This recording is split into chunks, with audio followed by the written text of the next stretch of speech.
सबसे बड़ा दंगल पश्चिम बंगाल पर देश भर की निगाहें। एक और बंगाल के चुनावी रण में ममता की चोट पर जारी घमासान थमता दिखाई नहीं दे रहा है, तो वहीं दूसरी तरफ ममता की चोट पर दिल्ली में इस वक्त चुनाव आयोग की एक बेहद अहम बैठक चल रही है। ममता ने नंदीग्राम में खुद पर हमले का आरोप लगाया था, लेकिन चुनाव आयोग के पर्यवेक्षकों की रिपोर्ट में हमले के सबूत मिलने से इनकार कर दिया गया है। ऐसे में सभी को इस मुद्दे पर अब चुनाव आयोग के रुख का इंतजार है। ममता बनर्जी ने पत्र भी लिखा था, लेकिन अब चुनाव आयोग इस बैठक के बाद उन्हें इसका जवाब दे सकता है। ममता की चोट के मामले पर इस वक्त चुनाव आयोग की एक बेहद अहम बैठक चल रही है और इस बैठक में ममता की चोट पर बंगाल के मुख्य सचिव और चुनाव आयोग के दोनों पर्यवेक्षकों की रिपोर्ट पर चर्चा हो रही है और उम्मीद है कि बैठक के बाद ममता की चोट पर चुनाव आयोग किसी नतीजे तक पहुंच सकता है। सूत्रों के मुताबिक पर्यवेक्षकों की इस सौंपी गई रिपोर्ट में हमले की बात सामने नहीं आई है। रिपोर्ट में ममता को लगी चोट की वजह हमले को नहीं बताया गया है। ममता बनर्जी ने नंदीग्राम में खुद पर हमले का आरोप लगाया था, जिस पर बीजेपी ने उन्हें घेरने में कोई कोर कसर नहीं छोड़ी है। ममता जी अब जितना मर्जी ड्रामा कर लें, उनका असली चेहरा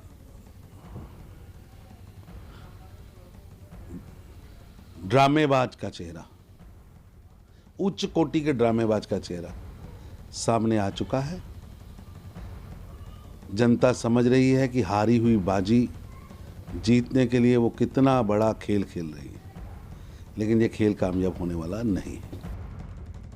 हमारे सहयोगी नीरज कुमार इस वक्त दिल्ली में मौजूद हैं, जहां पर बेहद अहम बैठक चुनाव आयोग की चल रही है, जिसमें अब चुनाव आयोग इस पर फैसला लेकर जवाब ममता बनर्जी को देगा उस पत्र पर जो ममता बनर्जी ने चुनाव आयोग को लिखा है शिकायत करते हुए। नीरज, लेकिन ऐसे में जबकि पश्चिम बंगाल के चुनाव के रिजल्ट आने से पहले एक बेहद अहम रिजल्ट पर भी देश भर की निगाहें हैं कि आखिर चुनाव आयोग इस बैठक में किस तरह का फैसला लेगा जो जवाब के तौर पर ममता बनर्जी के सामने होगा। लेकिन क्या कोई ठोस चीजें ममता बनर्जी की ओर से सामने रखी भी गई थी अपनी शिकायत में?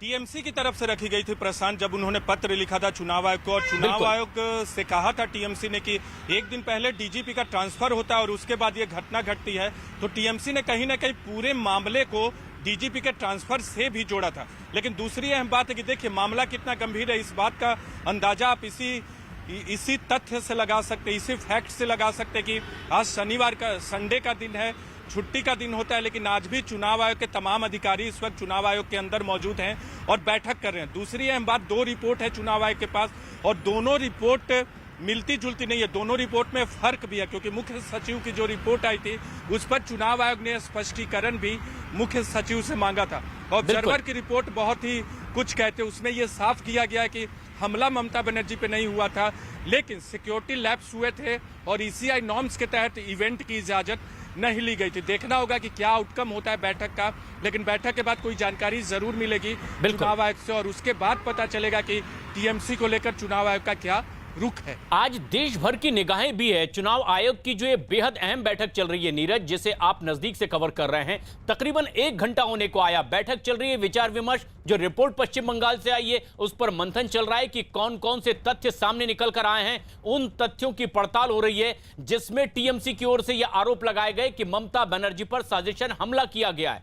लेकिन जो सबसे अहम बात यह है कि अब तक की जितनी इंटरिम रिपोर्ट आई है, कहीं पर भी ऐसे कोई साक्ष्य सामने नहीं आए जिसमें कि वो हमला लगता हो। ऐसे में अब किस तरह के जवाब की उम्मीद की जा रही है इलेक्शन कमीशन की ओर से? चुनाव आयोग की तरफ से टीएमसी को जवाब उसी तरह का होगा जिस तरह की बात रिपोर्ट में कही गई है। मुख्य सचिव की रिपोर्ट और दोनों ऑब्जर्वर की रिपोर्ट को चुनाव आयोग के तमाम अधिकारी पहले मंथन कर रहे हैं। आज मंथन करने के बाद टीएमसी को जवाब दिया जाएगा या चुनाव आयोग से कोई जानकारी सामने आएगी। आपको याद होगा प्रशांत की जब टीएमसी ने पत्र लिखा था, जब ये घटना सामने आई थी, तब टीएमसी को चुनाव आयोग की तरफ से एक पत्र गया था और ये साफ किया गया था कि मुख्य सचिव और ऑब्जर्वर की रिपोर्ट आने के बाद इस पर चुनाव आयोग कोई कार्रवाई करेगा। तो चुनाव आयोग से उम्मीद भी है कि टीएमसी को भी एक पत्र जाएगा पूरे मामले पे और चुनाव आयोग पूरी जांच रिपोर्ट के हवाले से अपनी बात को रखेगा। लेकिन टीएमसी के पक्ष में कोई चुनाव आयोग का फैसला होगा, इस बात की उम्मीद बिल्कुल कम है। ये सबसे अहम बात भी है कि अब चुनाव आयोग उन्हें एक जवाब भी देगा इस पूरी बैठक के बाद। लेकिन चोट पर मचे सियासी घमासान के बीच ममता बनर्जी आज एक बार फिर से चुनावी रण में ताल ठोकती नजर आएंगी। कोलकाता में गांधी की मूर्ति के पास उनकी रैली के लिए तैयारियां जोरों पर है और खबर है कि ममता बनर्जी व्हील चेयर में इस रैली में शामिल होने वाली हैं, जिसके लिए विशेष मंच भी तैयार किया गया है। दोपहर 3 बजे कोलकाता में गांधी की मूर्ति से हाजरा तक टीएमसी की पदयात्रा होनी है और खबर यह भी है कि ममता बनर्जी हाजरा में मौजूद रहेंगी। वहीं ममता बनर्जी की चोट पर मचे सियासी घमासान के बीच आज टीएमसी ने घोषणा पत्र जारी करने का भी अपना फैसला टाल दिया है। अमित सिंह हमारे सहयोगी कोलकाता में मौजूद हैं। नंदीग्राम में जो घमासान मचा हुआ है लगातार वहां रिपोर्टिंग कर रहे हैं। अमित, जो सबसे अहम बात यह है कि आखिर टीएमसी को यह फैसला क्यों करना पड़ा कि आज घोषणा पत्र का ऐलान टाल दिया जाए? जी हाँ, बिल्कुल। जो टीएमसी आज ही घोषणा अपना जो मैनिफेस्टो है उसको रिलीज करने जा रही थी, लेकिन टीएमसी की तरफ से एक ट्वीट करके जानकारी दी गई कि अब वो जो मैनिफेस्टो आज रिलीज करने वाले थे वो आज नहीं करने जा रहे हैं। आज एक पदयात्रा होने वाली है शहीद दिवस के तौर पे, नंदीग्राम शहीद दिवस के तौर पे। टीएमसी जो है जब से सत्ता में आई है वो पूरे पश्चिम बंगाल में 14 मार्च को मनाती आई है और आज जो शहीद दिवस के तौर पर जो पदयात्रा की जाएगी कोलकाता में, यह पदयात्रा होगी और जहाँ पर एंड होगा इस पदयात्रा में अभिषेक बनर्जी जो कि डायमंड हार्बर से सांसद हैं, ममता बनर्जी के भतीजे हैं, वो शामिल होंगे और जहां पर यह हाजरा में एंड होगा ये पदयात्रा, वहां पर ममता बनर्जी व्हील चेयर पर मौजूद होंगी। यानी एक छवि टीएमसी जो है वो ममता बनर्जी का पेश करने की कोशिश कर रहा है। जिस तरीके से 2006 और 7 में सिंगूर और नंदीग्राम आंदोलन के समय में ममता बनर्जी को एक फाइटिंग लेडी के तौर पर देखा जा रहा था और उसके बाद ममता बनर्जी को 2011 में बताया जाता है कि इसी छवि की वजह से उन्हें सूबे की मुख्यमंत्री की कुर्सी तक, सूबे की मुख्यमंत्री तक वो बन पाई थी। और अब जो है वही छवि जो है, वही पिक्चर जो है एक बार फिर टीएमसी पेश करने की कोशिश कर रही है। व्हील चेयर पर ममता बनर्जी उस पदयात्रा में बैठी रहेंगी हाजरा में जहां पर वो पदयात्रा एंड होगा। बहरहाल अब मैनिफेस्टो कब रिलीज होगा टीएमसी का, इस बारे में टीएमसी के नेताओं की तरफ से अभी कुछ नहीं कहा जा रहा है, लेकिन ये जरूर कहा जा रहा है कि पुरुलिया में ममता बहुत अहम है।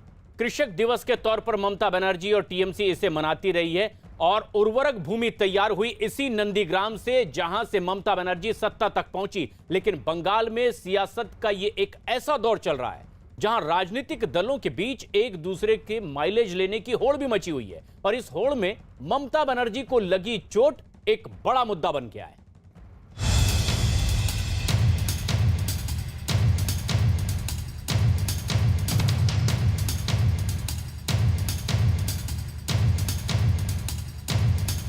दीदी के पैर पे लगा प्लास्टर मेहंदी की तरह उतर गया।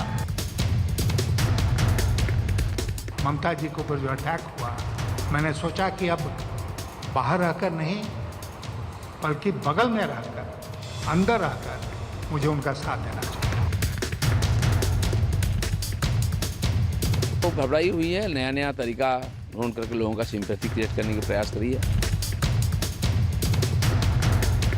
24 घंटे में प्लास्टर क्रैक बैंडेज हो गया और ये देश बहुत हंस रहा है। ममता की चोट पर सियासी संग्राम।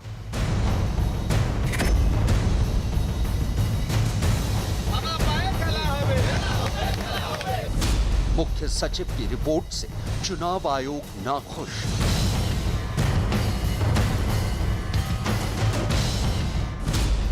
ममता के साथ हादसा या हमला। चुनाव से पहले बंगाल में चोट नीति।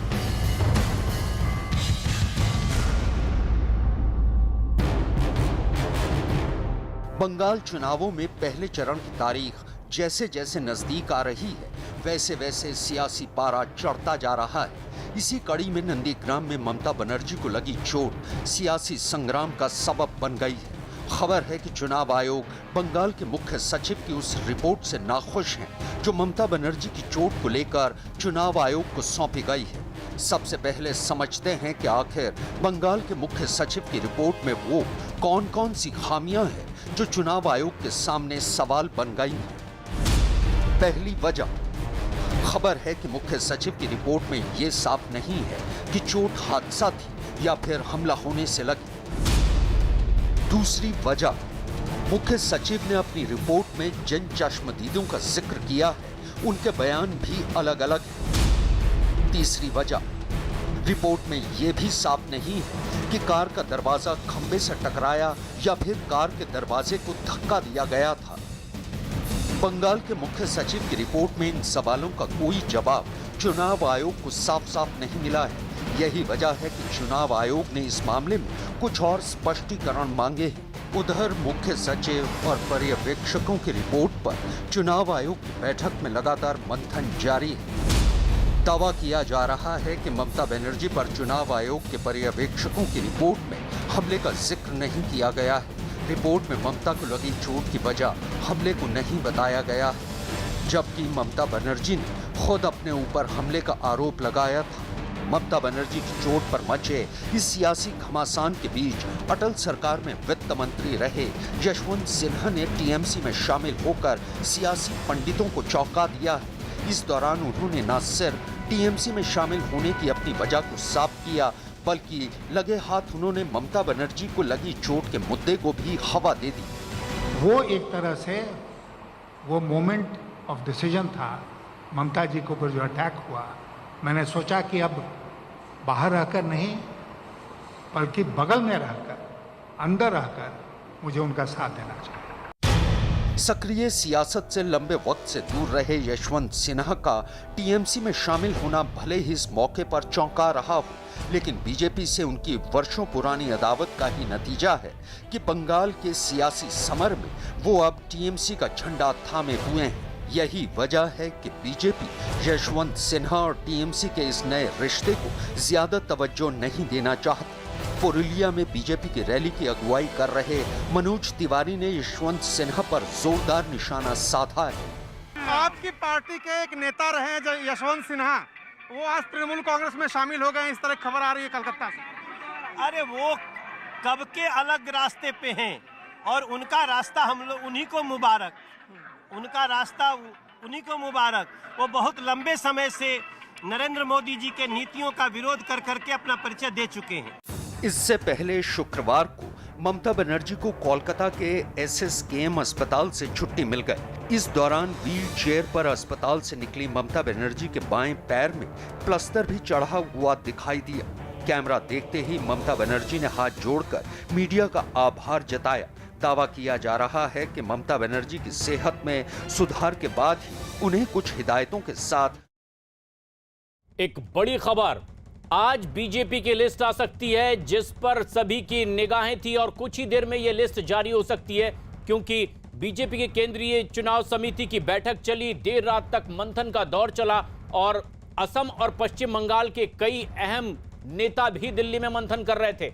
असम और तमिलनाडु को लेकर के उम्मीदवारों की लिस्ट आ जा सकती है। बीजेपी कुछ नामों को फाइनल कर आज लिस्ट जारी कर सकती है।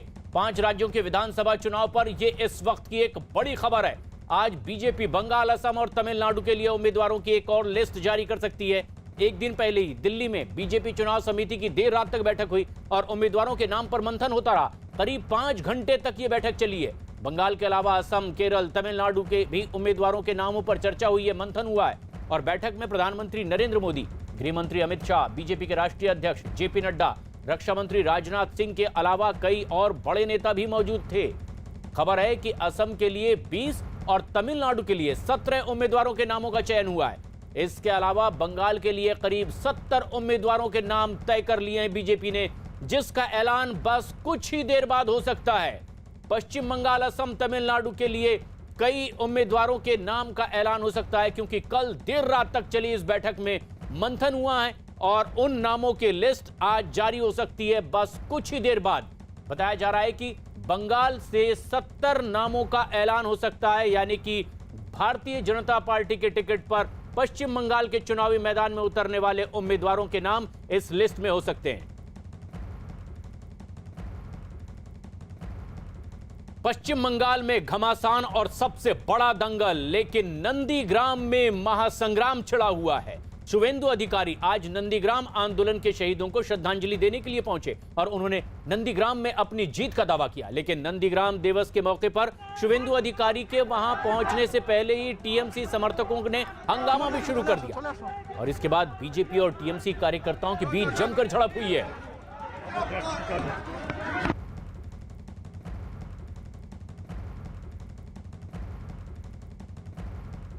जब आमने सामने थे बीजेपी और टीएमसी के कार्यकर्ता, तो किस तरह के बने हालात हमारे सहयोगी अमित सिंह बता रहे हैं।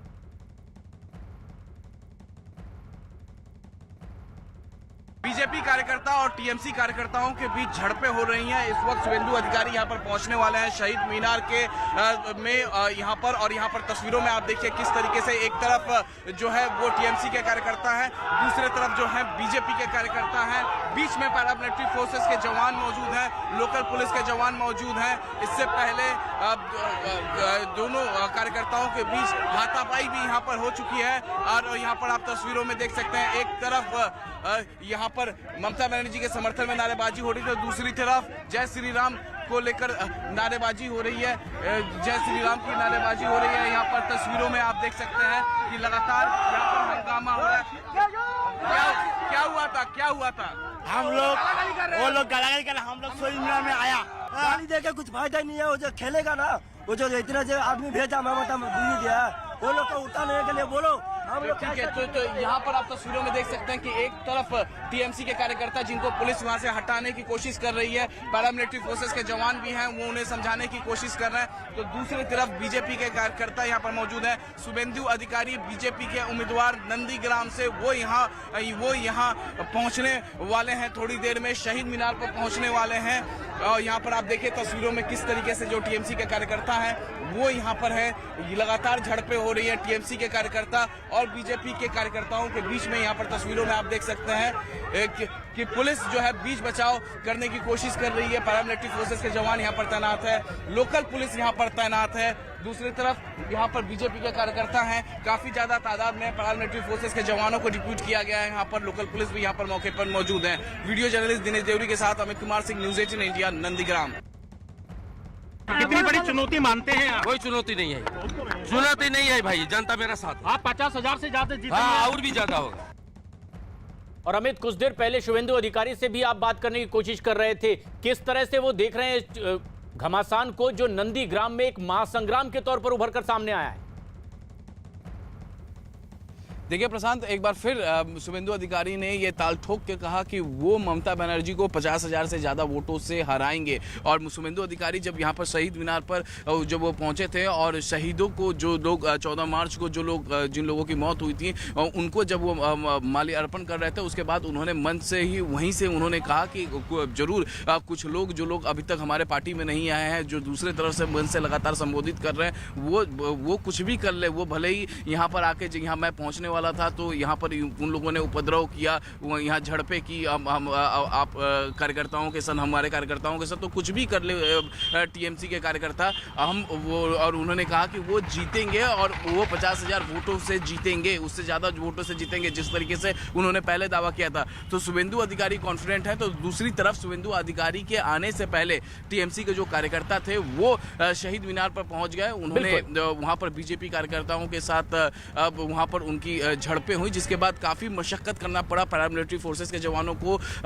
लोकल पुलिस के जवानों को, वेस्ट बंगाल पुलिस के जवानों को काफ़ी मशक्कत करना पड़ा दोनों कार्यकर्ताओं को हटाने के लिए। और उसके बाद कुछ देर बाद जो है शुवेंदु अधिकारी वहां पहुंचे तो उन्होंने अपने कार्यकर्ताओं से बोले कि वो जो करते हैं करने दीजिए, कितना भी कुछ कर ले, 50,000 से ज्यादा वोटों से जीत। और ये एक बार फिर से बड़ी चुनौती शुवेंदु अधिकारी की, क्योंकि वो खड़े हैं ममता बनर्जी के खिलाफ बीजेपी के टिकट पर और नंदीग्राम बन गया है महासंग्राम की भूमि। और सिर्फ यही सीट नहीं बल्कि बीजेपी अब हर सीट पर चुनाव जीतना चाहती है और दावा उसका ये कि इस बार हम विरोधी दल के तौर पर नहीं बल्कि सत्ता में काबिज होने के लिए चुनाव लड़ रहे हैं। और कई ऐसे उनके स्टार प्रचारक जो अब बंगाल की धरती पर जगह जगह घूमते नजर आ रहे हैं।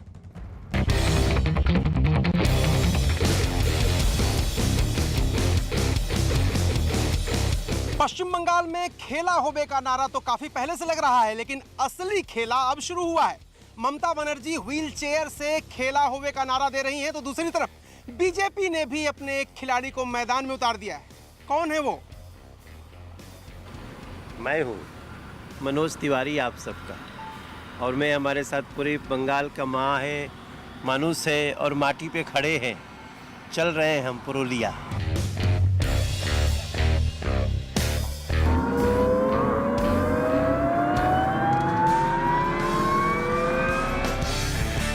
तो उड़न खटोले में हमारे साथ है नेताजी मनोज तिवारी। मनोज जी, आप तो बीजेपी की स्टार कैंपेनर हैं। बिहार से लेके बंगाल तक, उत्तर प्रदेश से लेके असम तक, हर जगह मनोज तिवारी नजर आते हैं। जी अरुण भाई, जम्मू कश्मीर भी जाता हूँ और देश के हर कोने में हम जाते हैं, क्योंकि हमारी जो बात है वो नरेंद्र मोदी जी के नीतियों को धरातल पर लाने के लिए है, और ये देश उस पर विश्वास करता है।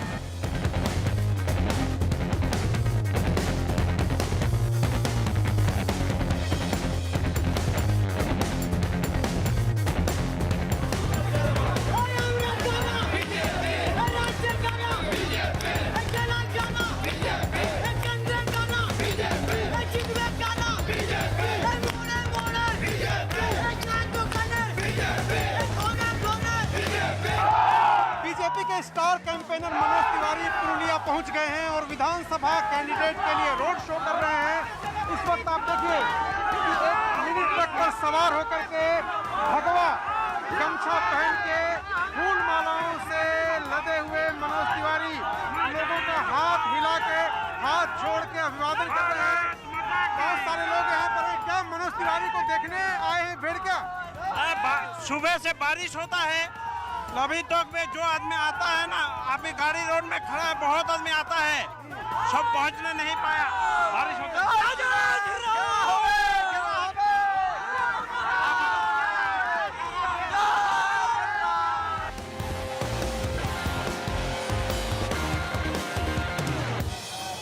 कि बंदवान में आया हूँ,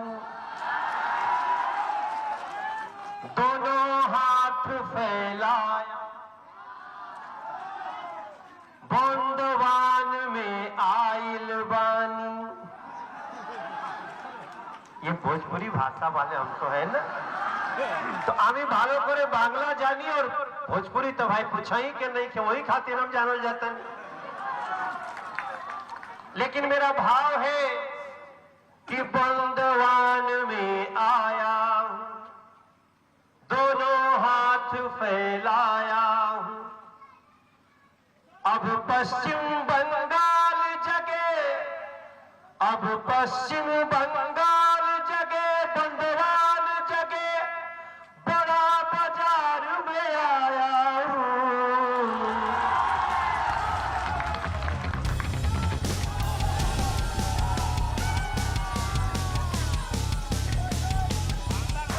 हम सबका सम्मान करते हैं, हम सबका सम्मान करेंगे। पश्चिम बंगाल का गान करेंगे, रविंद्र संगीत का गान करेंगे, पर अब की आह्वान करेंगे, कमल का बटन दबाएंगे, पारसी मुर्मू को जिताएंगे। अब तो खेला खत्म हो गया दीदी, एक खेला केनो एखाने तो शासन दरकार आछे ना, ताले खेला केनो, खेला शेष हो गए। हमने पहली बार देखा है कि 24 घंटा में प्लास्टर कट गया।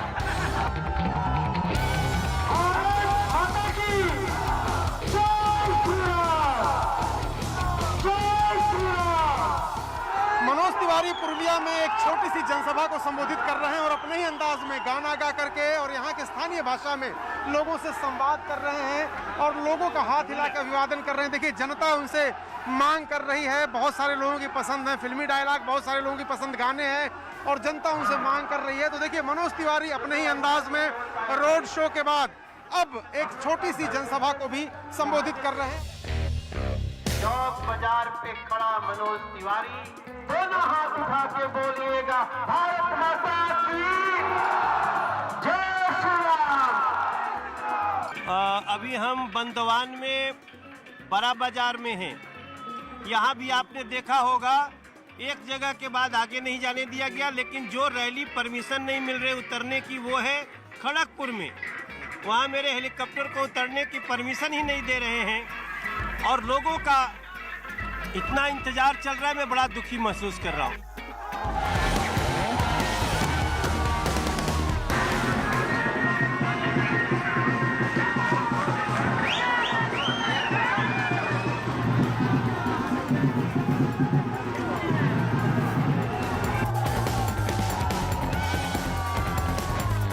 जब लगाओ लुतुली पीछी, बहुत अच्छा था। हिलेला पुरुलिया डिस्ट्रिक्ट, अरे जिला टॉप लागेला, ओ जिला टॉप लागेला। कमरिया कमरिया कमरिया करेला पाला, जिला टॉप लागेला। भारत में ही नहीं दुनिया में यह अपने प्रकार की एक बेजोड़ योजना है और एक साल में 5 लाख रुपया खर्च करने पर भी आपकी बीमारी ठीक नहीं होती है तो दूसरे वर्ष भी आयुष्मान भारत योजना के अंतर्गत 5 लाख रुपया खर्च किया जाएगा ताकि आपकी बीमारी ठीक हो जाए और आप पूरी तरह से स्वस्थ हो जाए। यह भारत की ही नहीं बल्कि दुनिया की यह एक बेजोड़ योजना है बहनों भाइयों, जिस काम को हमारी सरकार ने किया है। क्या कभी आपने सोचा था ऐसी भी केंद्र में सरकार आएगी जो कहेगी कि घर घर में शौचालय बनना चाहिए? कोई सोच नहीं सकता। पहली बार इस काम को किसी ने किया है तो हमारे प्रधानमंत्री ने किया है और मैं यहां के मुख्यमंत्री और यहां की सरकार को भी बधाई देना चाहता हूं। यहां पर भी बड़ी संख्या में घरों में लोगों के शौचालय बने हैं और यहां पर भी बने होंगे और मुझे तो यह बतलाया गया है यहां के सभी जिले ओडीएफ हो चुके हैं, ओपन डेफिकेशन फ्री हो चुके हैं। इस बात की हमको जानकारी मिली है। बहनों भाइयों, आपको जानकर आश्चर्य होगा, वर्ल्ड हेल्थ ऑर्गेनाइजेशन WHO ने कहा है कि इस प्रकार से ओडीएफ घोषित होने से, शौचालय बनने से कितना बड़ा लाभ होता है स्वास्थ्य की दृष्टि से, इसका सहज में अनुमान नहीं लगाया जा सकता। उन्होंने कहा है इससे पूरा हेल्थ सिनेरियो, स्वास्थ्य का पूरा परिदृश्य ही बदल जाता है। यह वर्ल्ड हेल्थ ऑर्गेनाइजेशन ने कहा, यह मैं नहीं कह रहा हूं। स्वास्थ्य को लेकर इतना बड़ा परिवर्तन देखने को मिलता है। चाय बगान, मैं चाय बगान में रहने वाले लोगों के हालात से अच्छी तरह परिचित। कांग्रेस के लोग आज आपके बीच आकर, एक कांग्रेस की नेता आई थी, स्वयं पीछे वो लेकर डलिया और चाय बगान में पत्तियों की बुनाई कर रही थी। बहनों भाइयों, दिखावे की जरूरत नहीं है, जमीन पर ठोस काम होना चाहिए। क्यों नहीं 15 वर्षों तक यहां की सरकार ने चाय बगान के लिए जो काम करना चाहिए वह किया। हमारी सरकार ने उनकी मजदूरी भी बढ़ाई है, अन्य सुविधाएं भी जो चाय बगान के लोगों के लिए दी जा सकती हैं वह देने का काम किया है और आगे भी हमारी सरकार ने तय कर रखा है कि चाय बगान में काम करने वाले लोगों के जीवन को बेहतर बनाने के लिए और जितना भी संभव होगा सारे कदम हमारी सरकार उठाएगी। यह हम लोगों ने सोच रखा है और विशेष रूप से हमारे प्रधानमंत्री ने इसके लिए निर्देश भी दिए हैं। बहनों भाइयों, आप सभी जानते हैं कनेक्टिविटी की दृष्टि से भी हमारी सरकार ने कई काम किए। हम गांवों को सड़कों से जोड़ रहे हैं, सड़कों को शहरों से जोड़ रहे हैं और ताकि दिल्ली से चलने वाली सड़क के माध्यम से चलकर यदि कोई अपने गांव में पहुंचना चाहता है तो अच्छी सड़कों के माध्यम से पहुंच पाए। यह हमारी एक व्यवस्था है, यह हमारी सोच है और उस दृष्टि से हम लोग काम कर रहे हैं। और मैं यह भी आप सबसे कहना चाहता हूं मेरे बहन भाइयों, कोरोना की महामारी आई, दुनिया के बड़े अमेरिका, ऑस्ट्रेलिया, जापान सब परेशान हो गए, हाहाकार मच गया, बड़ी संख्या में लोग मरे कोरोना बीमारी के कारण। लेकिन सचमुच हमारे प्रधानमंत्री नरेंद्र मोदी ने जो मुस्तैदी बरती है और यहाँ के मुख्यमंत्री सर्बानंद सोनोवाल ने जो मुस्तैदी बरती है, बहनों भाइयों, असम में इस कोरोना की महामारी का उतना प्रभाव नहीं होना चाहिए जितना कि दुनिया के अन्य देशों में हुआ है, दुनिया के अन्य राज्यों में हुआ है।